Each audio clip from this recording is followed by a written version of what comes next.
This Ag News Update brought to you by American Implement, indebted to the past, committed to the future. In a moment, Ag News.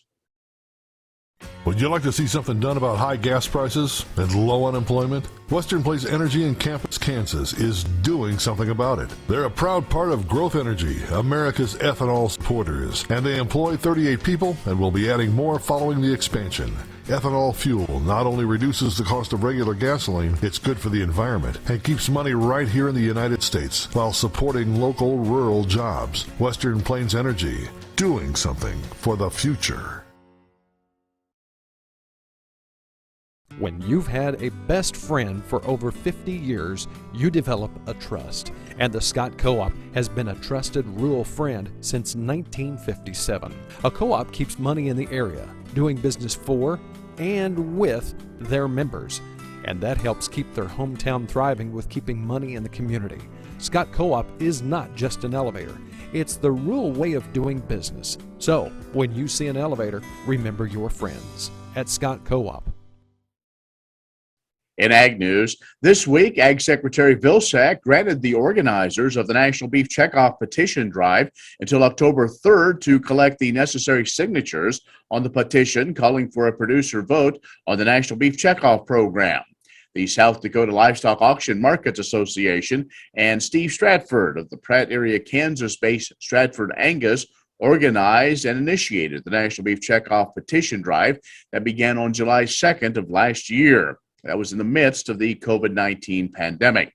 Well, USDA originally established a 12-month period for the collection of the required 88,269 signatures. Now, several groups and individuals have helped to collect signatures, but due to COVID-19 and related restrictions, they were unable to meet with cattle producers for several months in locations like livestock auction yards and public meeting places. As a result, the organizers and assisting groups were principally relegated to relying upon an online petition site to collect signatures. That site is checkoffvote.com, and it currently has 18,790 signed petitions. Now, on May 20th of this year, the organizers made a formal written request to Ag Secretary Vilsack for a one-year extension to which to collect signatures given the extenuating COVID-related circumstances.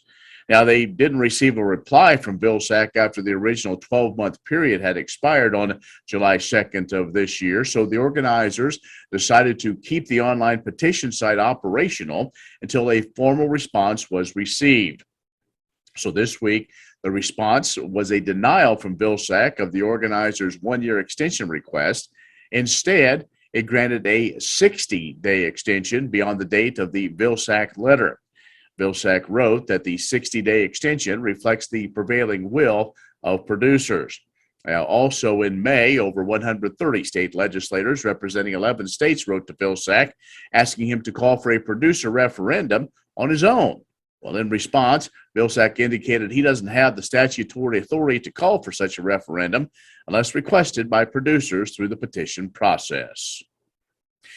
Well, meat processor Tyson Foods will require all of its U.S. employees to get vaccinated against COVID-19, becoming one of the first major employers of frontline workers to do so amid a resurgence of the virus. Tyson, one of the world's largest food companies, announced this week that members of the leadership team must be vaccinated by September 24th. The rest of office workers need to be by October 1st, and frontline workers must be vaccinated by November 1st. More in a moment. Wolfter Construction and Irrigation has been around a long time, and a lot of folks have trusted them to design, build, and service all sizes of commercial and on-farm storage for grain and equipment. Wolfter is also known for their outstanding irrigation division, where they stock a complete selection of nozzles, regulators, drops, gear drives, electrical, and structure components. Looking for an electric motor? Wolfter has a large selection in single and three-phase. Next time, reach out to the pros who have decades of experience at taking care of business the right way. Wolfter Construction and Irrigation. S&S Trailer Sales, with 2 locations in Ness City, Kansas, is where everybody goes to buy or rent trailers. They feature the all-new, all-aluminum Mauer grain trailer with all of the electric options, the easy-to-load detached trailers, and a huge stock of header trailers. At the west location, you'll find bumper poles, goosenecks, and oilfield specialty trailers, along with flat and utility beds for pickups. S&S Trailer Sales in Ness City and on the web, but remember, you do have to spell out the end. The Purdue University CME Group Ag Economy Barometer leveled off after 2 months of sharp declines. The July reading is 134, down only 3 points from June. And both producer sentiment regarding current and future conditions also dropped. The index of current conditions dropped 6 points to a reading of 143, primarily due to weaker crop prices. The index of future expectations dropped 2 points to 130, and this month's sentiment index marks the lowest barometer reading since July of last year. Producer sentiment regarding the farm's financial condition more optimistic when the prices for corn, soybeans, and wheat were surging last fall, winter, and into early spring. Still, recent sentiment readings suggest farmers remaining cautiously optimistic about financial conditions on their farm. Well, Barchart has released its August 2021 yield and production forecast for U.S. crops. U.S. corn forecasts 15 billion bushels, a yield of 180.3 bushels per acre. That's compared to USDA's 15.1 billion bushels of production, 179.5 bushels per acre. Barchart predicts U.S. soybean production will be 4.4 billion bushels, a yield of 51 bushels per acre. That compares to USDA's forecast of 4.48 billion bushels and 50.8 bushels per acre.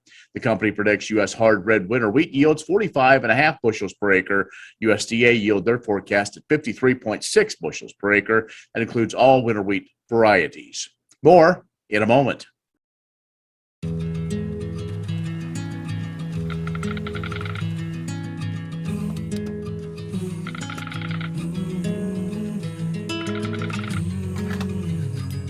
The cost of everything has gone up dramatically over the last 75 years. With one exception: keeping electricity affordable. Wheatland Electric, delivering energy for life, your Touchstone Energy Cooperative. 10:30 KBUF has agriculture information every weekday, beginning a little bit after 6 in the morning. We have market updates, ag news, weather, interviews of all kinds, information important to your operation. You can be social with us on our Facebook and Twitter feed. You can also listen to KBUF and other Southwind stations online at westernkansasnews.com. I'm Ken Rogers. Thanks for watching.